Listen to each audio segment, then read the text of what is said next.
وصلنا بك إلى الله وقدمناك بين يدي حاجاتنا يا وجيها عند الله اشفع لنا عند الله.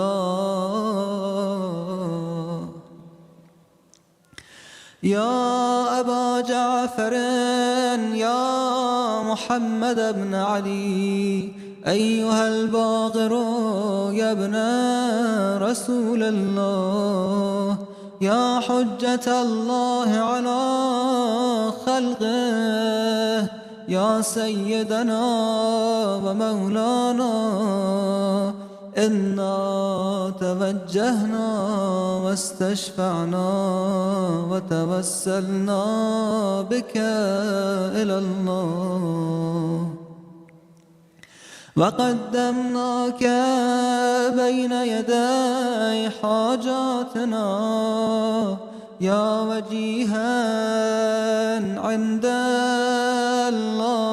الله اشفع لنا عند الله.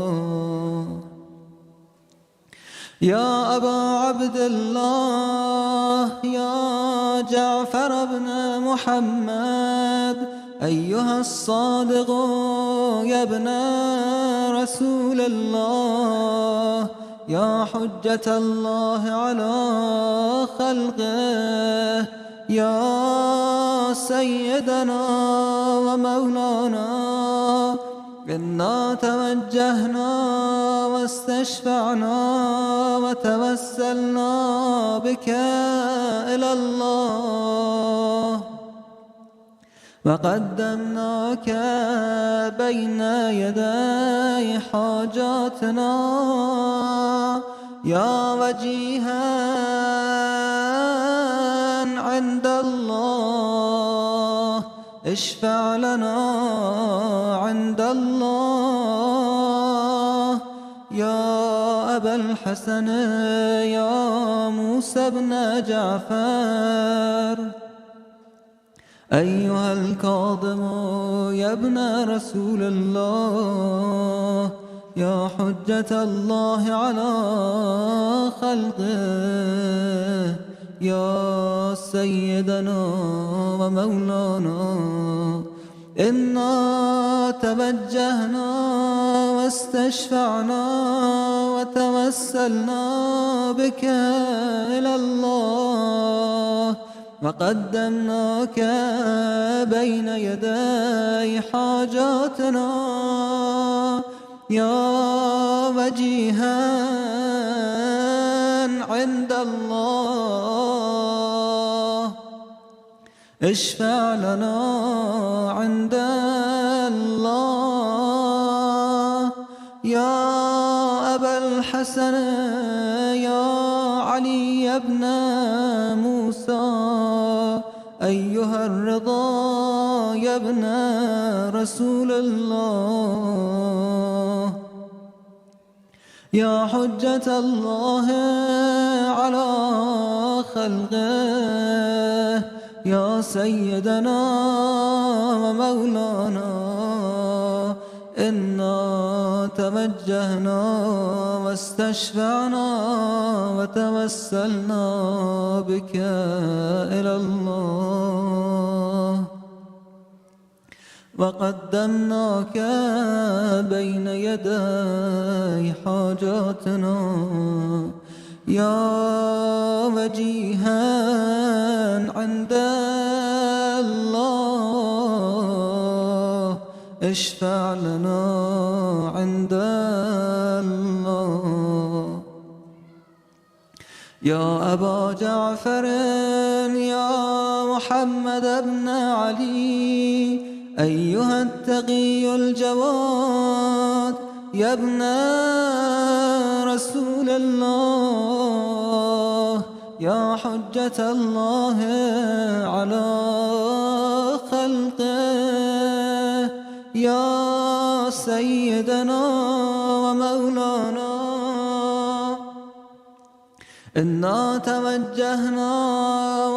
واستشفعنا وتوسلنا بك إلى الله، وقدمناك بين يدي حاجاتنا يا وجيها عند الله،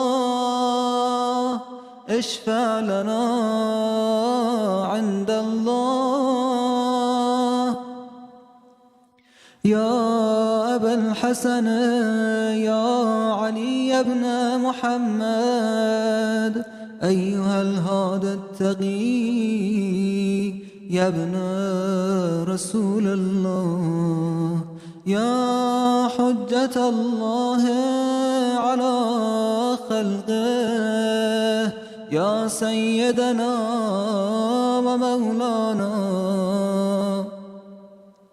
إنا توجهنا واستشفعنا وتوسلنا بك إلى الله، وقدمناك بين يدي حاجاتنا يا وجيها عند الله، اشفع لنا عند الله.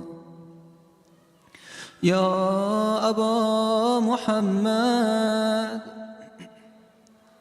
يا حسن بن علي أيها الزكي العسكري يا ابن رسول الله، يا حجة الله على خلقه، يا سيدنا ومولانا، إنا توجهنا واستشفعنا وتوسلنا بك إلى الله، وقدمناك بين يدي حاجاتنا يا وجيها عند الله، اشفع لنا عند الله.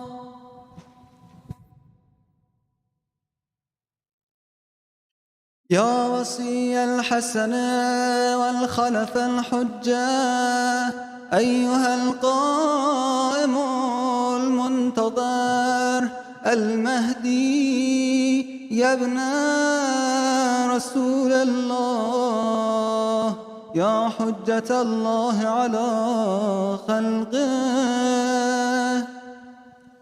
يا سيدنا ومولانا، إنا توجهنا واستشفعنا وتوسلنا بك إلى الله، وقدمناك بين يدي حاجاتنا يا وجيها عند الله، اشفع لنا يا وجيها عند الله، اشفع لنا عند الله. يا سادتي وموالي إني توجهت بكم أئمتي وعدتي ليوم فقري وحاجتي إلى الله، وتوسلت بكم إلى الله، واستشفعت بكم إلى الله، فاشفعوني عند الله، واستنقذوني من ذنوبي عند الله، فإنكم وسيلتي إلى الله، وبحبكم وبقربكم أرجو نجاة من الله، فكونوا عند الله رجائي يا سادتي يا أولياء الله، صلى الله عليهم أجمعين. ولعن الله أعداء الله ظالميهم من الأولين والآخرين. آمين رب العالمين.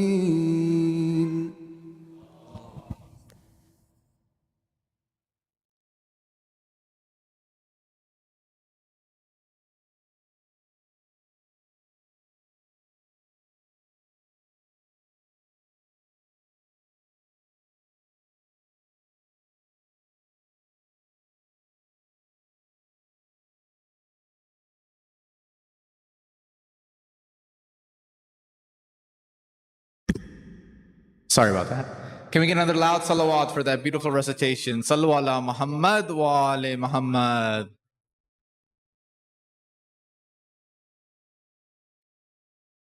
Assalamu alaikum, everybody. I'd like to welcome you all today on this very happy and auspicious days for us. Eid Mubarak to all of you on the birth of our ninth Imam, Imam Muhammad al-Jawad. Sallu ala Muhammad wa ali Muhammad.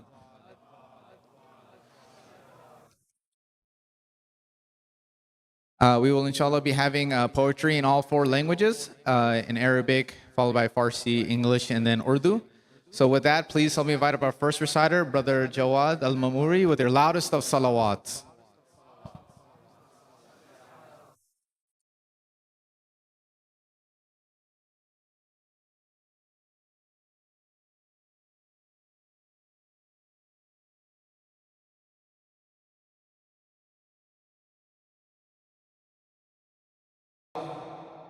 تتبارك الملائكة بأحمد صلوا عليه وسلموا تسليما.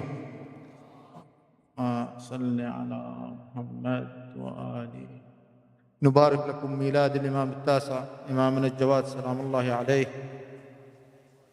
Sorry for brother and sister who cannot understand Arabic, but inshallah just all we celebrating Imam Jawad night.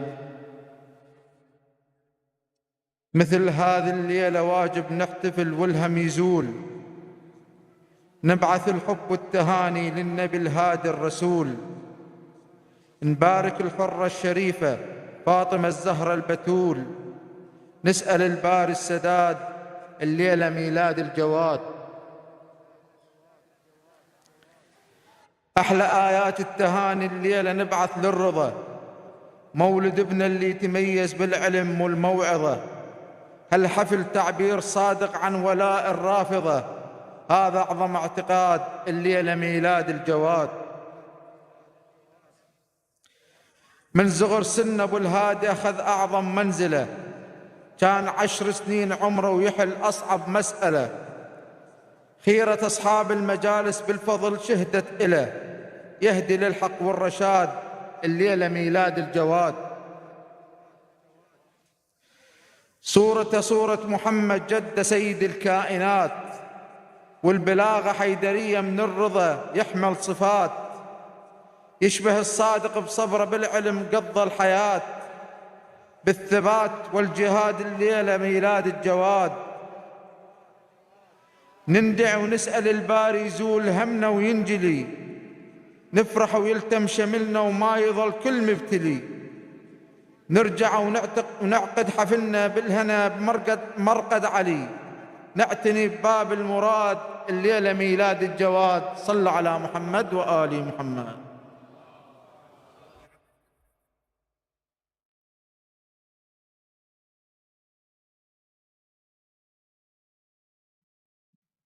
Ahsan, thank you, Brother Jawad. Inshallah, our next reciter will be Brother Hissam Kirmani for poetry in Farsi. Please invite him up with the loudest of salawats.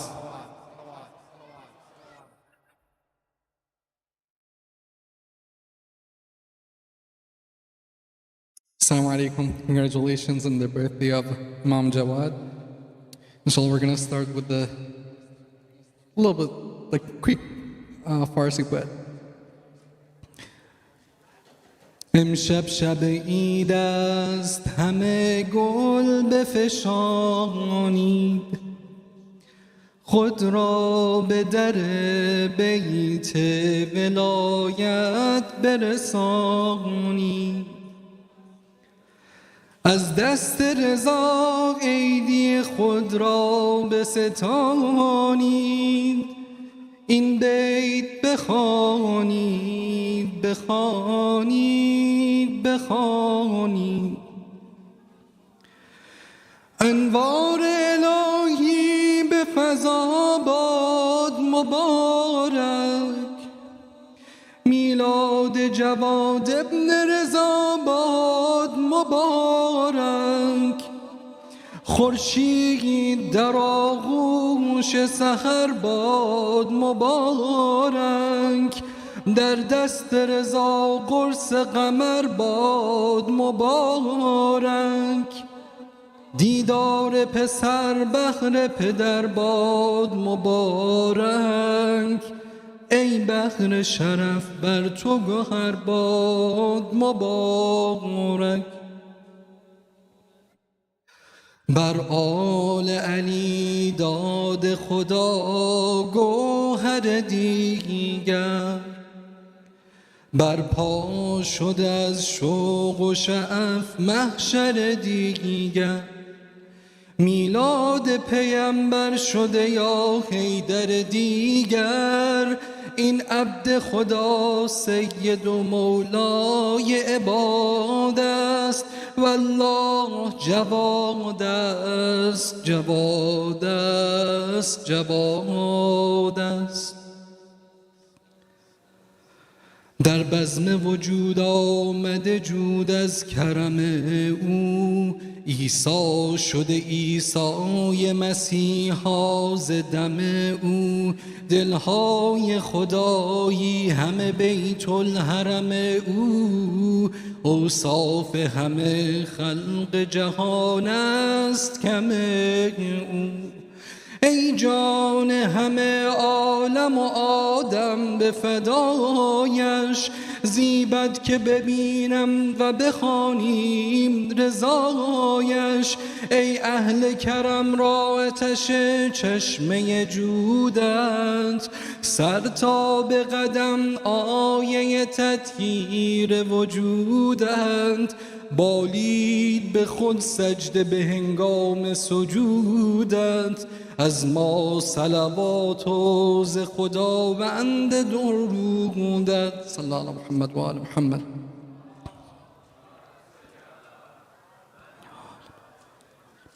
ما سائل و آقایی و لطف و کرم از توست، دل را نگشودیم به غیر این حرم از توست. در ملک خدا مطلع الانوار شمایید، دست کرم خالق دادار شمایید. روشنگر چشم و دل بیدار شمایید، ما دایره و نقطه پرگار شمایید. والله قسم مهر شما آب حیات است، هر کس به شما دست دهد اهل نجات است. بی مهر شما نخل عمل را نه ثمری نیست، بی مهر شما نخل عمل را ثمری نیست. بی سوز شما سینه ما را شرری نیست. ما مهر شما را به دو عالم نفروشیم، یک چشم زدن همز شما چشم نپوشیم. من قطره که افتاده به نامان یم توست، هر سو که نهم روی دلم در خرم توست.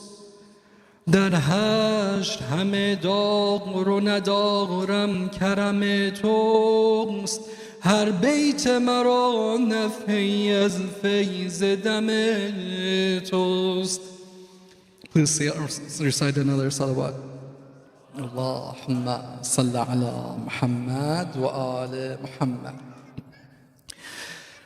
یا محمد یا محمد یا محمد یا جواد، یا محمد یا محمد یا محمد یا جواد یا محمد یا محمد یا محمد یا جواد یا محمد یا محمد یا محمد یا محمد یا محمد یا جواد شد مدینه بار دیگر غرق شادی و سرور شد مدینه بار دیگر غرق شادی و سرور گوهر زیبای خلقت آمد از دریای نور گوهر زیبای خلقت آمد از دریای نور یا محمد یا محمد یا محمد یا جواد یا محمد یا محمد یا محمد یا جواد یا محمد یا محمد یا محمد یا محمد یا محمد یا محمد بر علی موسی رضا حق داده یک زیبا پسر بر علی موسی رضا حق داده یک زیبا پسر باشدن در روی او نور ولایت جلوه گر شیعیان شادان همه آمد امام دیگری می کند بر عاشقان آل حیدر دلبری یا محمد یا محمد یا محمد یا جواد یا محمد یا محمد یا یا محمد یا محمد یا محمد یا محمد ذکر تکبیر ملائک از سما آید به گوش ذکر تکبیر ملائک از سما آید به گوش جملگی از شرب پاک عشق مرلا جرعه نوش نام او باشد محمد کی کنیه اش باشد جواد نام او باشد محمد کنیه اش باشد جواد حجت دین آمده از سوی حق بهر عباد یا محمد یا محمد یا محمد یا جواد یا محمد یا محمد یا محمد یا جواد یا محمد یا محمد یا محمد یا محمد یا محمد یا جواد صلی علی محمد و آل محمد.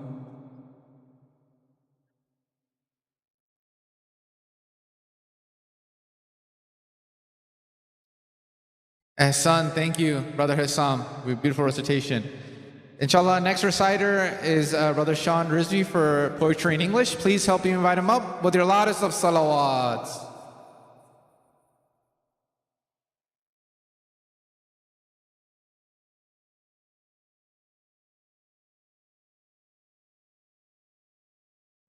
Yeah, please get a loud salawat ala Muhammad.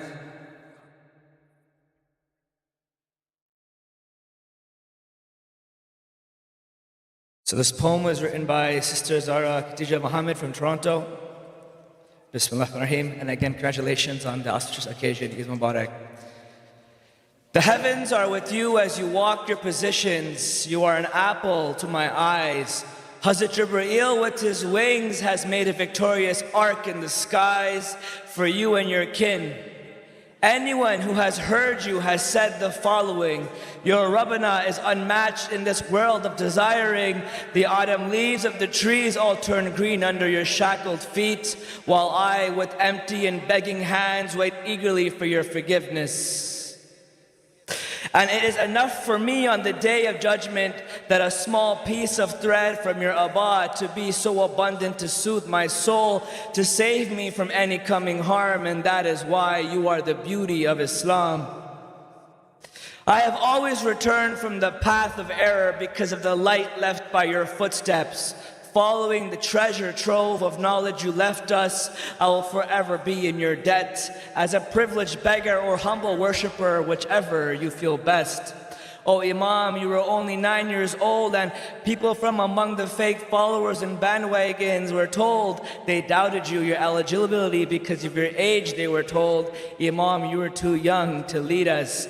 What a folklore. Little did they know that the Prophet and his family had a special type of knowledge, a spirit, a nur, something magical within him, something not magic but known to all of us, but maybe to the unbelievers, something magical or ignorance in the dust. That went beyond controlled colleges or study.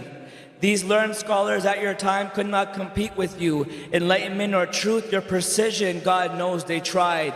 They judged your knowledge in contest, bringing lean authorities like Yahya, who thought he can win a test. And even though you were just 9, it did not stop you from redefining the potential of our youth by schooling the arrogance of man through such eloquence. How sublime.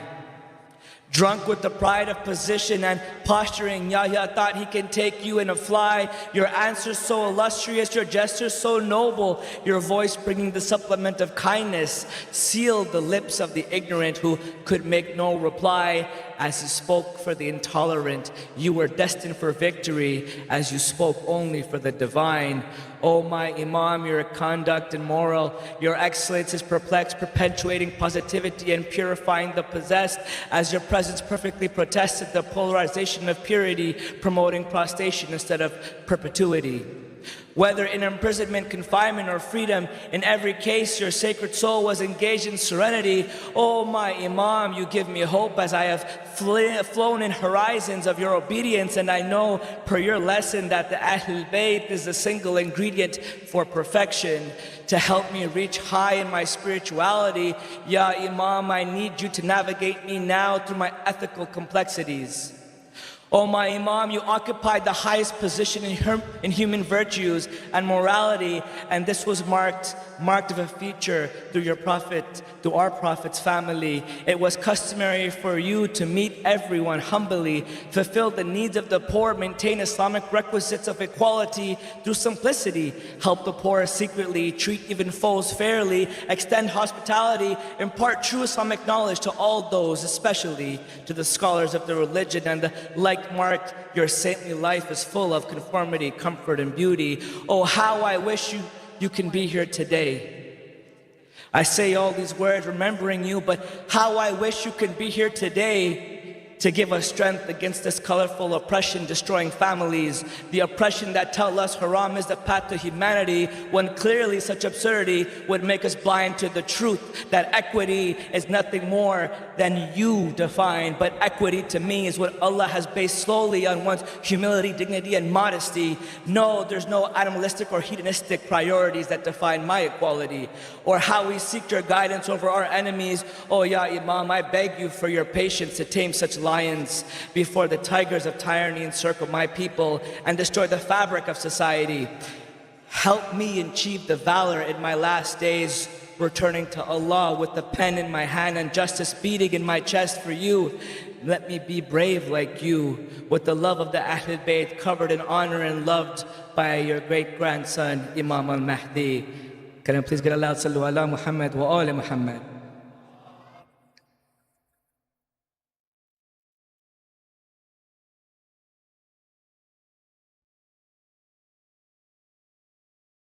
Ahsan, thank you, Brother Sean. Inshallah, our last reciter for tonight, our last but definitely not least, please help me invite up Brother Mubashir Khan for poetry in Urdu with your loudest of salawat.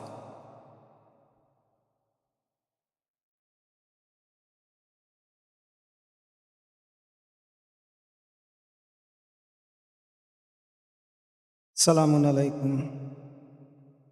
Brother, this poem, actually there are only 4 lines, was written by our own Ali Haider, who is from Sabah. He's a poet, in Urdu of course. So only 4 lines, brother. Please bear me if you don't understand.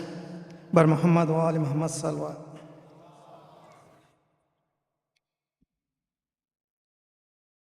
Jamal हुस्न में लगते हैं ये नबी की तरह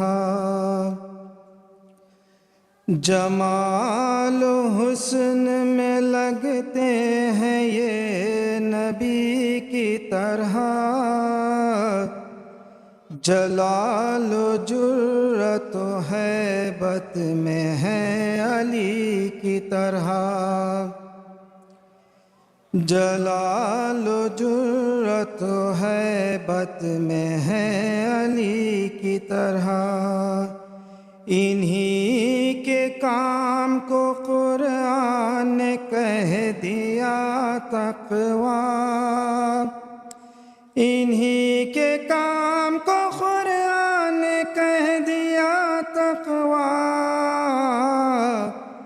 जहाँ में कोई नहीं मुत्तकी तकी की तरह जहाँ में कोई नहीं मुत्तकी तकी के तरह बर मोहम्मद व आले मोहम्मद सल्लल्लाहु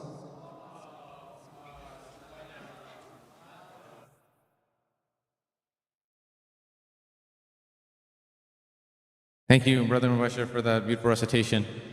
Inshallah, next I would like to invite up our speaker for tonight, Sheikh Salim Yusufali. Please help me invite him up with your loudest of salawat. Allahumma.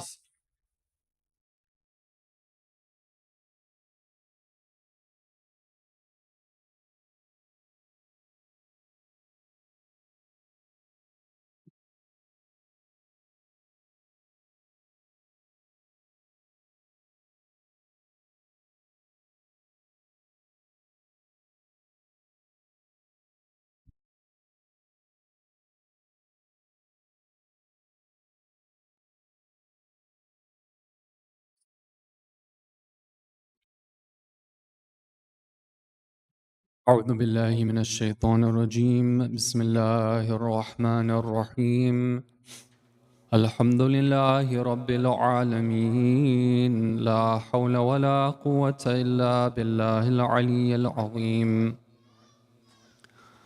والصلاة والسلام على أشرف الأنبياء والمرسلين وخاتم النبيين والسيد المرسلين أبي القاسم محمد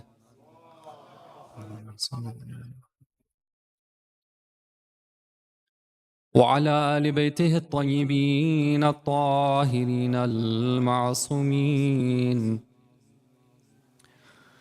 Respected brothers, sisters, we've gathered here for the special occasion of celebrating the birthday of Imam Muhammad al-Jawad, al-Taqi alayhi salam. On this occasion, I want to congratulate all of you, and especially the Imam of our time, Ajjallahu Farajahu Sharif. May Allah reward you all for your participation, your commemoration, and may Allah Ta'ala accept these efforts and make us among the true followers of the Ahlul Bayt alayhim as-salam. Imam Muhammad ibn Ali al-Jawad was the only child of Imam al-Rida alayhi salam.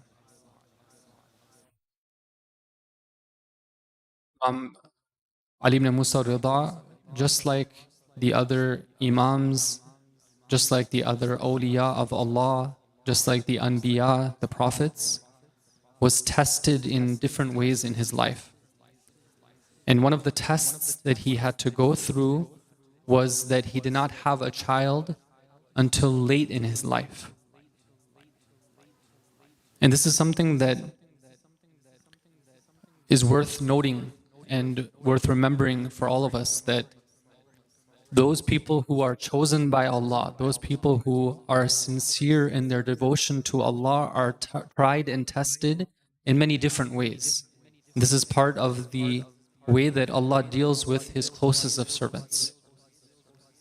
And the same type of challenges that sometimes we feel have come and they overwhelm us, we can remember that those people that we look up to as our guides and our role models, they often face those same challenges.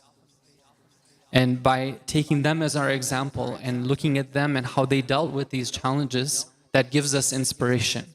It gives us confidence that we too, with the help of Allah, can deal with these problems and overcome them. There was once a companion of Imam al-Rida alayhi salam who Sallu ala Muhammad wa ala Muhammad.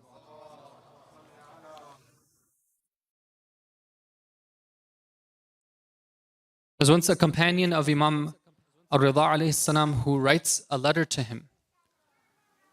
And he says to him that, he goes to him and he sees him and he asks him that, is it possible for the imamah to be transferred to a brother? And the imam says that, no, not at this time. Is it possible to transfer to a nephew? No, not now. No, the imamah will not be transferred to a nephew. What about a daughter of the son of a sister, son of a brother? No. Because Imam Rida alayhi salam had relatives. So then he asks him, he says that, so after you, who will be the imam? Who is it that's going to get the imamah after you? So Imam Rida alayhi salam tells him that after me, that he says that there will be a son who's born to me. And that son will be such, يُفَرِّقُ بَيْنَ الْحَقِّ وَالْبَاطِلِ, that son will be somebody who separates between truth and falsehood. This was the prediction of the Imam alayhi salam. If you can just fix the, where's Mustafa? There's some sort of thing that's going on. Hassan, thank you. Sallu ala Muhammad wa ala Muhammad.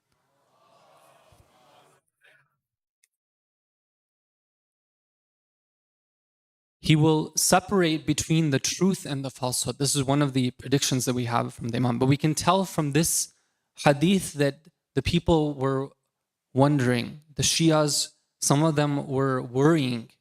As they saw the Imam alayhi salam advance in his years, they're thinking that how many years does the Imam have to live?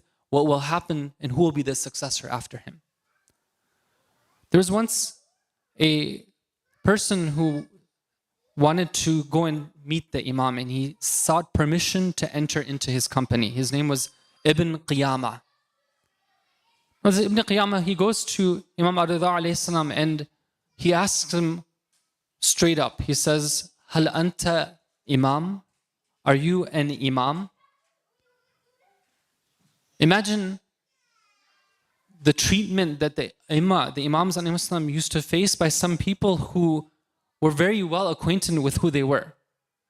He was going to the son of Imam Kadhim alayhi salam and he's asking him, are you an imam? Imagine the type of boldness that he has. And Imam al-Rida alayhi salam says that, yes, I am the imam. Imagine now the imam, that man, Ibn Qiyamah, he responds to him, he says that, وَأَشْهَدُ أَنَّكَ لَسْتَ بِإِمَامٍ. I bear witness that you are not an imam.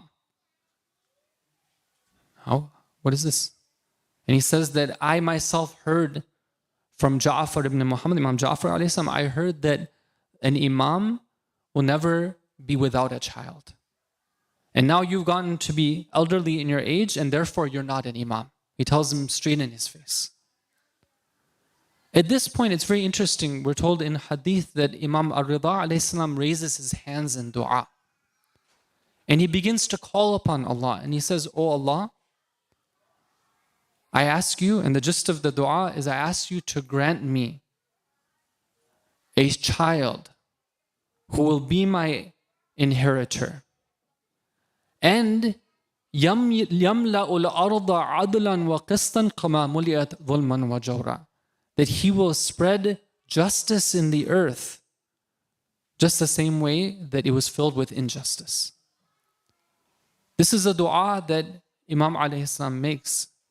And the person who narrates this tradition, he says that we counted and we saw that the birth of Imam Jawad alayhi salam was exactly the amount of time such that Allah would have granted that dua of Imam Rida alayhi salam when he raised his hands to make it.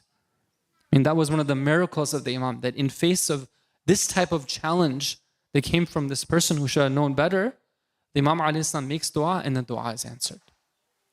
So Imam Muhammad al-Jawad alayhi salam was a very special blessing that came to the home of Imam Ali al-Rida alayhi salam. And that's whose birth we're celebrating tonight. Imam al-Jawad alayhi salam, maybe because he was the only child, maybe because he was directly the answer to the dua of Imam Rida alayhi salam, he had a very special relationship with his father. And one of the very beautiful stories we have is how Imam Rida alayhi salam used to take special care of his son even when he was very young. One of his companions, he says that he went to Imam Rida alayhi salam, he told him that you're somebody who really loves children. You know, our Imams were very kind, they were very loving, just like Rasulullah sallallahu alaihi wasallam. They followed the same path. They used to be kind to the children. And he tells Imam Rida alayhi salam, he says, you are someone who's very kind to children. Why don't you make dua that Allah gives you a child as well? And the Imam tells him that Allah has promised me, soon I will be given a son. And soon after, that's exactly what happens. Then he says that when this child was born to Imam Rida alayhi salam, I saw that Imam Rida would spend his nights late into the night, and he would be like almost as if he was singing lullabies to his son, Imam Muhammad al-Jawad alayhi salam. One night, second night, third night, night after night. And eventually he says, I went to the Imam and I told him, I said that sometimes it is the case that parents will go and sing lullabies to the children to let them go to sleep. But why do I see you doing it so much, night after night? You're going and you're spending time at the cradle of your son. What is the secret behind this? Is it the case that you fear for his life and you're making special dua for his protection? What is the reason why you're spending night after night at the cradle of your son? And the Imam alayhi salam says that wayhaka, meaning that it isn't, you're completely wrong. What you're saying, it's not the case.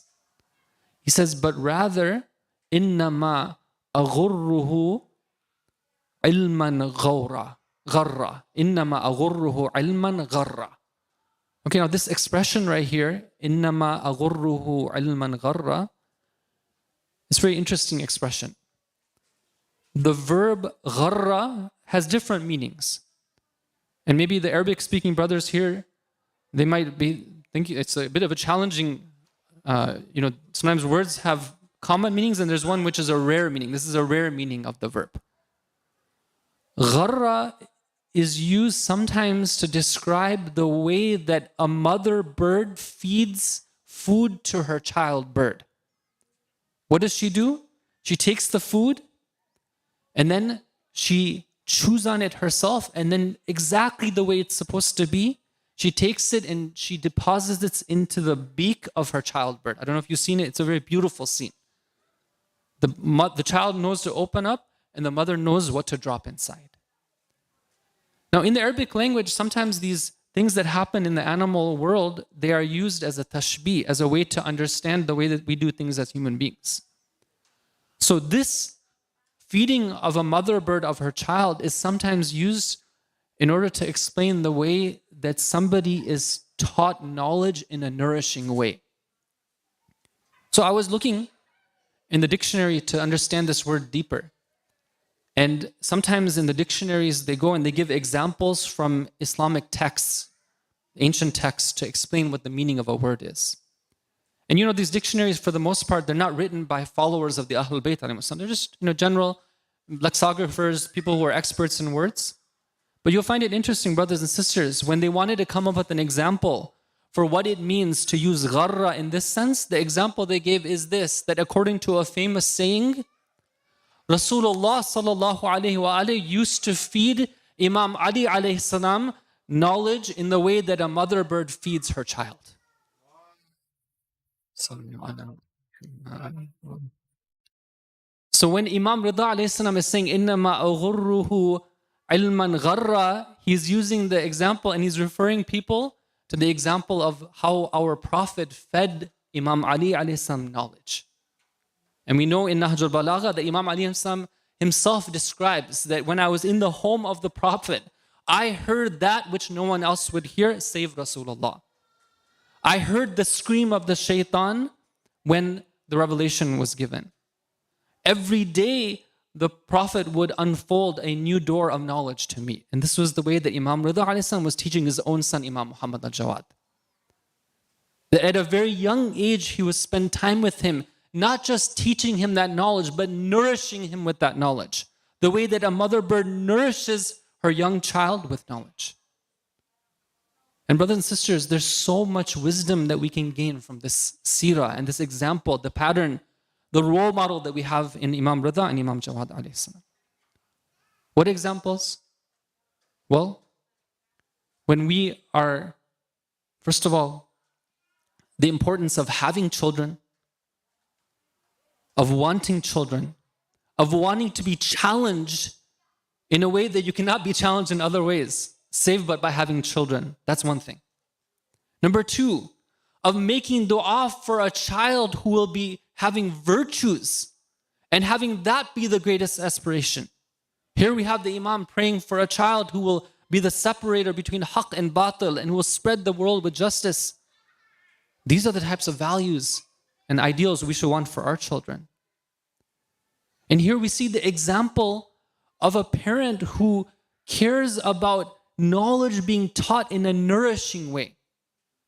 Knowledge isn't simply about memorizing the names of the Imams. Memorize the 5 Usul-ud-Din, memorize the Furu'-ud-Din, and now you've passed and you're a graduate of the Sunday school. Alhamdulillah.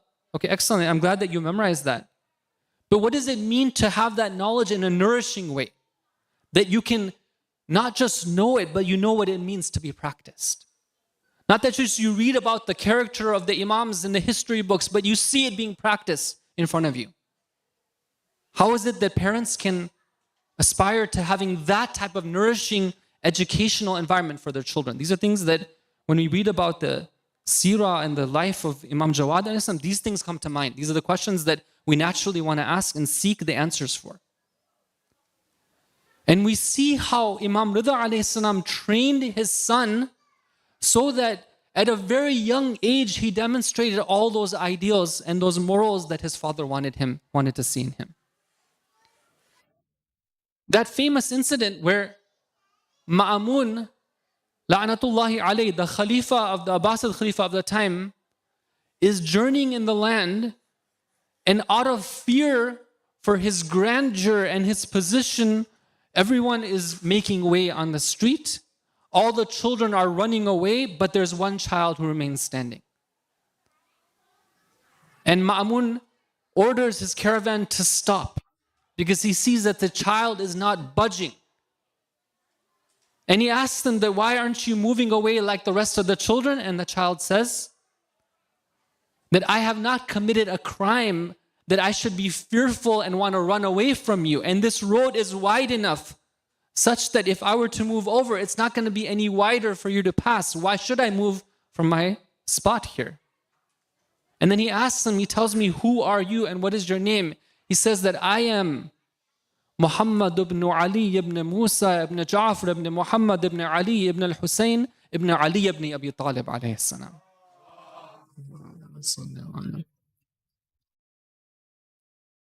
And Ma'mun is overcome.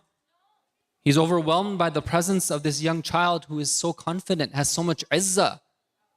And so he asks me, he tells me, what is the extent of your knowledge? He says, if you want to ask me something, then ask me about the knowledge of the samawat, meaning that ask me about those things that ordinary people do not have access to. And with that, they part company. Ma'mun had gone hunting, and when he comes back, he sees that Imam Jawad alayhi salam is still there. And he goes to him and he says that, I have a question for you. When I went hunting, my hunting eagle had gone away from me, and strangely enough, he had came back with a live fish in his claws. Tell me, what is the secret behind that? And Imam Jawad alayhi salam tells him that I learned from my father, who learned from all the way from Rasulullah, that Allah has created these bodies of water and these fish which sometimes come up from the water, such that they form clouds of fish. And there are rulers who have eagles, and those eagles sometimes go and they hunt down these fish and they bring them to their masters. And sometimes these masters are clueless, and so they go to the one on the earth who is the hujjah of Allah, and they ask them these questions. And now you have come to me and I've answered your question. And with that, Ma'mun is forced to acknowledge that indeed this is truly one just like his forefathers. Now, of course, Ma'mun is jealous. Ma'mun is worried that this is the child who has been born to Imam Rida alayhi salam. But he has to acknowledge it, at least, publicly, in order to not lose face. Brothers and sisters, on this night, I don't want to lengthen the speech, but I just want to mention a couple of points about one of the things that we see in the life of Imam Jawad alayhi salam that inshallah we can take and practically apply in our lives. You see that from a very young age, Imam Jawad alayhi salam had a very firm understanding of justice and injustice. He had a firm stance against the oppressor of the time. Even though he was a child, he was aware of this, and he spoke out fearlessly against this. And we see this throughout the life of Imam Jawad alayhi salam, that he was somebody who always spoke for the truth. He always understood this is haqq and this is batil, this is truth and this is falsehood. One of the things I came across when I was studying his life was the qunut of the Imam alayhi salam. Imam would make in his prayers, in his du'as. It's very interesting to see what would the Imams pray for in their qunut. And sometimes we get in a habit of reciting like one qunut or another dua in qunut. For example, we say Rabbana atina fi dunya hasana wa fil akhirati hasana wa qina adhab nar, which is great, alhamdulillah. It's a beautiful dua.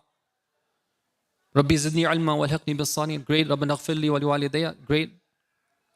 But if you look at the seerah of the Imams and even look at the seerah of the great scholars, like their example, what they would do is they would make use of their qunut to pray to Allah concerning situations that they were occurring to them at the time. They made their du'as relevant to what was going on. And one of the great things that we can do is become familiar with the types of du'as that we can make for different situations. For example, I'm worried about my children, so I can make this dua. What is that dua I can make, for example? I'm worried about some bala that's come my way. What dua can I make at that point? I'm feeling fearful. What dua can I make in my qunut to give peace to my heart? And so on and so forth. So what the Imam alayhi salam would do is, because of the political situation at the time, he would make dua. And in that dua, he would clearly make dua for justice. And he would pray against the oppressors. For example, in one dua, he would say, Allahumma adli li awliyaika min aduwik, min a'daika al-zalimin. Oh Allah, help your close ones and your friends against the enemies who are oppressors. What do? Adallu ibadaka wa harrafu kitabak. They misguide your servants. They have changed your book. فَضَلُّوا وَأَضَلُّوا خَلْقَكَ. They're misguided, and then they misguide others as well. Imam alayhi salam is clearly laying out the line. And then he says, وَحَتَكُوا حِجَابَ سِرِّكَ عَنْ عِبَادِكَ. And then he says that they have taken away the sanctity. They have occupied the positions of those who should be in that position, meaning the Ahlul Bayt alayhim as-salam. And he would make these type of du'as. Of course, he's seeking help from Allah, but also to teach the people that this is something that we can't be quiet about. This is something that is very important. It's essential to our identity as followers of the Ahlul Bayt alayhim as-salam, to be very clear on that. One of the other things that the Imam alayhi salam would do is, one of the ways that he would emphasize this is that he was one of the Imams who would frequently talk about the Imam of our time. He would frequently describe what would happen with the Imam when he would do his qiyam. And in that way, he would remind people that we're here for a purpose. You should never be content when the leadership is not in the hands of those who deserve that leadership. You should always be standing and understanding that this is the line between haqq and batil. Abdul Adim al-Hassani, the great companion of the Imams, he wrote him a letter once and he said that, is it you who is going to be the qa'im? Are you going to be the one who will uprise injustice? And the Imam alayhi salam writes him a letter back and he tells him that the qa'im that you're waiting for, even if there is one day left in this earth, Allah will extend that day such that the one who is awaited will reappear. وَيَمْلَأُ الْأَرْضَ قِسْطًا وَعَدْلًا كَمَا مُلِئَتْ ظُلْمًا وَجَوْرًا. Meaning what? Meaning that I am not that one who is going to do that qiyam. But don't give up hope. This is something that will happen, and you should be aware that this is the role of the Imam. See, he's consistently emphasizing that the role of the Imam is to spread justice. You have to be along those lines as well. In another hadith, we're told that one of the companions came to him, and he says that, who is the leader after you? Who is the Imam after you? So he tells him that after me, your leader, your Imam, will be my son, and his name will be Ali. His command is my command. His speech is my speech. You should obey him like you obey me. And after him, he will have a son, and his name is Hassan. His command is like my command. His speech is like my speech. You should obey him like you obey me. And then the Imam remains silent. So the companion asks him, he says that, so what about after your grandson Hassan? And the Imam ﷺ at this point, he broke into tears. And then he told him that he too will have a son. And that son is the one who is the muntazar and the qa'im. That is the one that you're waiting for.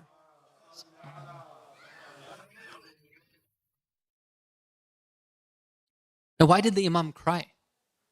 Right? You gotta wonder, why is it that even on a natural way, our fitrah is such that, even, for example, we had a chance to recite Dua Tawassul earlier today, right? Why is it that there's something special when the Imam's name is mentioned, and then we think about him and his reappearance? Because it's inside of us. That love that we have of justice, that type of hatred that we have of injustice, something which is wired inside of us. And when we think about the Imam and what he's going to do, that global mission, that's something which is so dear to us that inspires tears. And that's what the case it was for Imam Jawad, that same alayhi salam as well. And this is a very important lesson for us, brothers and sisters. We need to raise our families this way, for ourselves, for our families, such that they're very sensitive to this. They're very aware of this. They know what's going on. They're not fooled by this type of veneer that the mainstream media puts on world events. No, they can call a spade for a spade. Right? They know, that these people are just pawns of greed, and their pyramids represent. They have pyramids of oppression, and what they stand for is batil. And those who truly deserve to be there are those who are appointed by God. These are things that we need to speak about. We need to talk about them from a very young age.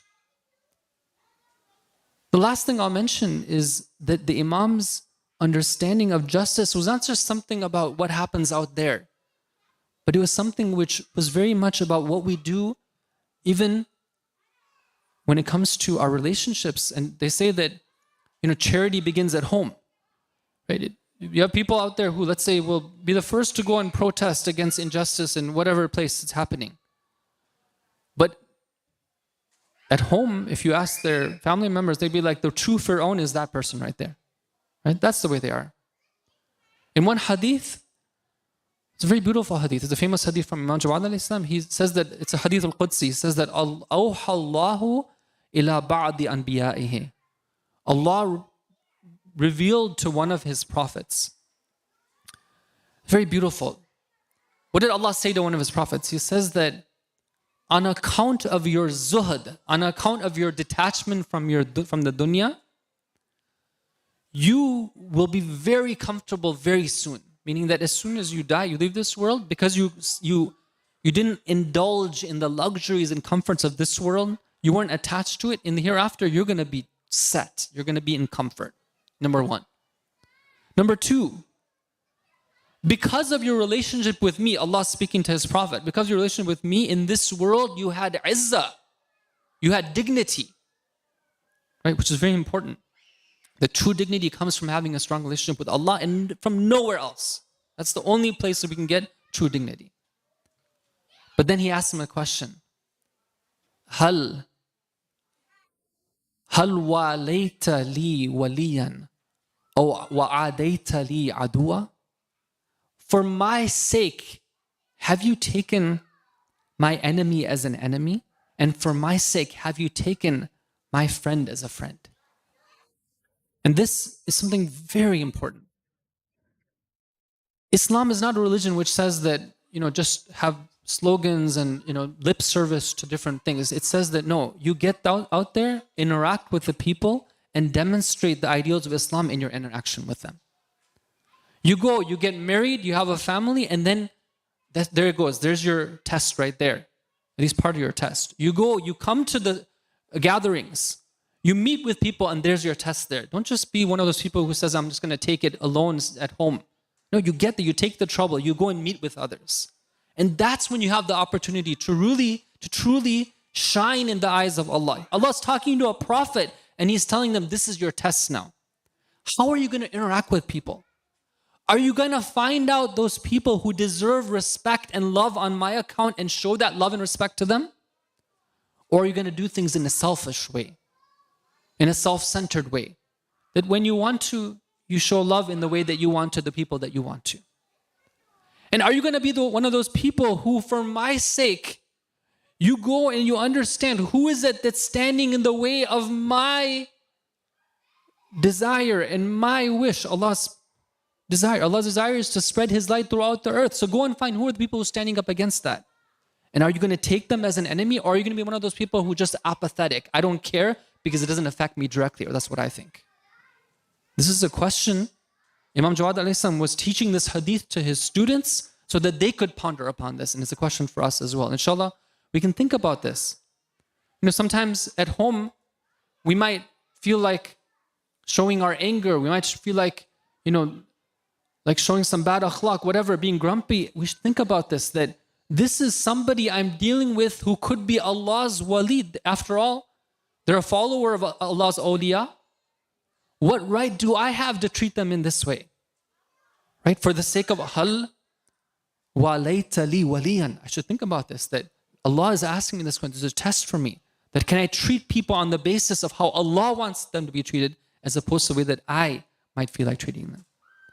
So this is one of the beautiful flowers that I wanted to pick from the garden of Imam Jawad alayhi salam. The importance of, we see in his life that from the beginning, from the time of cradle to his shahada, he was somebody who always was very particular about standing for justice and standing against injustice. May Allah help us to understand the responsibilities that we have to His chosen ones, and give us the tawfiq to be able to act on those responsibilities and convey them to others. We ask Allah, by the sake of the one who is the embodiment of generosity and the embodiment of taqwa, al-Jawad, al-Taqi, that He accepts all of our du'as and that He hastens the reappearance of the Imam of our time, Ajallahu farjuhu al-Sharif, wa sallallahu ala Muhammad wa alihi tahirin.